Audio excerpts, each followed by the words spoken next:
My name is W. Clement Stone. As General Manager of the Napoleon Hill Associates, it is my privilege to introduce you to Napoleon Hill.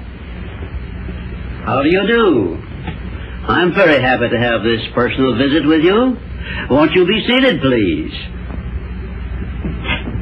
And now, may I request that you forget all your problems and just relax while I bring you the master key with which you may unlock the door to any opportunity that your mind can conceive. The master key consists of 17 principles, the first of which is definiteness of purpose. Right here at the beginning of our visit, I'm going to make you a promise. If you will decide definitely what you want most during your entire lifetime and write it down on paper so that I can read it, I will give you the master key with which you may open the door to the attainment of your desires, whatever they may be.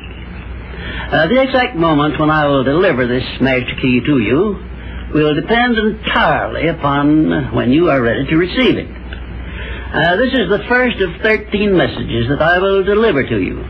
Now, in each message, I will describe the master key in terms that you will understand, if you are ready to understand. And now I shall give you the first cue as to the nature of the great master key which has been responsible for all the great successes in every calling, in every part of the world. Please listen carefully to what I have to say, because you may discover the secret of the master key in this first visit. You may get your first cue as to the nature of the great master key when I tell you that psychologists have discovered a natural law which is the very foundation of all personal successes. And I can describe it to you in one short sentence so you can understand it. Whatever the mind can conceive and believe, the mind can achieve. Isn't that a profound statement? You will notice that it says nothing about the need for education, but simply that whatever your mind can conceive and believe, your mind can achieve. Now, if you want evidence that the mind can achieve whatever the mind can conceive without the benefit of formal education, you only have to remember that Thomas A. Edison conceived the idea of becoming an inventor and lived to become the world's greatest scientist in the field of invention, with only 3 months of common school education. When I first heard Andrew Carnegie describe this natural law, which makes it possible for you and I and everyone else to write his own price tag in life and attain it, I became so enthused over it that I began to search for the power back of it, and my curiosity led me finally to the discovery of the master key, which I shall reveal to you if you are ready to receive it. My search led me to the study of the spiritual forces with which all of us are blessed. And it was in this field that I came upon a clue which has enabled me to help millions of people to find their earthly destinies. I want to describe my discovery in the simplest terms possible, because it will reveal to you why it is true that whatever the mind can conceive and believe, the mind can achieve, regardless of how many times you may have failed in the past or how lofty your aims and hopes may be. I caught my first fleeting glimpse of the profound law which provides the means by which we may choose our own purpose in life and attain it while I was being coached by Andrew Carnegie during the organization of the Science of Success philosophy. I had just finished telling Mr. Carnegie that I feared he had chosen the wrong person to give the world the first practical philosophy of personal success because of my youth, my lack of education, and my lack of finances. Well, at this point, Mr. Carnegie delivered a lecture that I shall never forget because it changed my entire life and paved the way for my helping to change the lives of millions of people, some of them not yet born.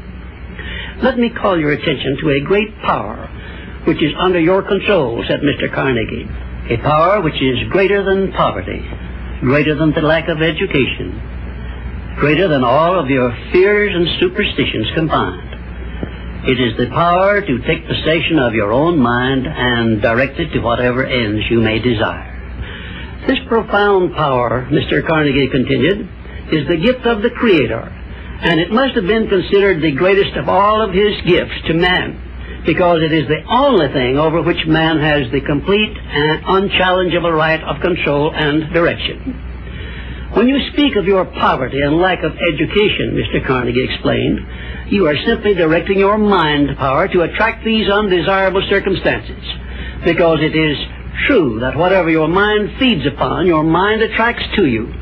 Now you see why it is important that you recognize that all success begins with definiteness of purpose, with a clear picture in your mind of precisely what you want from life. Then Mr. Carnegie continued his speech with a description of a great universal truth which made such an impact upon my mind that I began then and there to give myself a new outlook on life, and set up for myself a goal so far above my previous achievements that it shocked my friends and relatives when they heard about it. Everyone, said Mr. Carnegie, comes to the earth plane blessed with the privilege of controlling his mind power and directing it to whatever ends he may choose. But, he continued, everyone brings over with him at birth the equivalent of 2 sealed envelopes, one of which is clearly labeled, the riches you may enjoy if you take possession of your own mind and direct it to ends of your own choice. And the other is labeled, the penalties you must pay if you neglect to take possession of your mind and direct it. And now let me reveal to you, said Mr. Carnegie, the contents of those 2 sealed envelopes.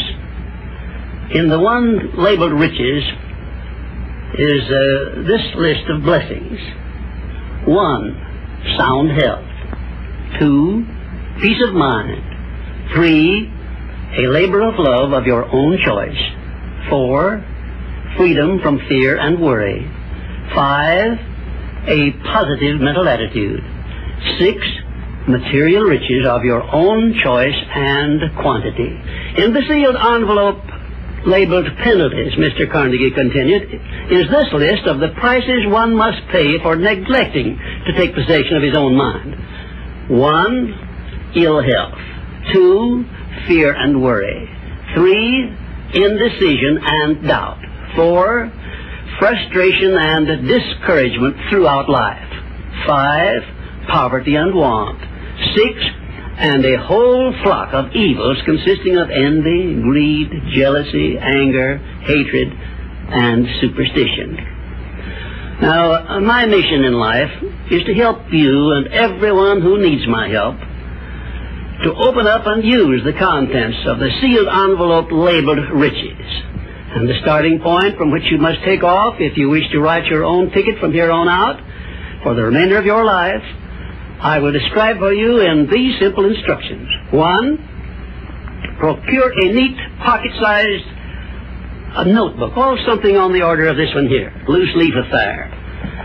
And on page 1, write down a clear description of your major desire in life, the one circumstance or position or thing which you will be willing to accept as your idea of success. And remember before you begin writing that your only limitations are those which you set up in your own mind or permit others to set up for you. And 2, on page 2 of your notebook, write down a clear statement of precisely what you intend to give in return for that which you desire from life.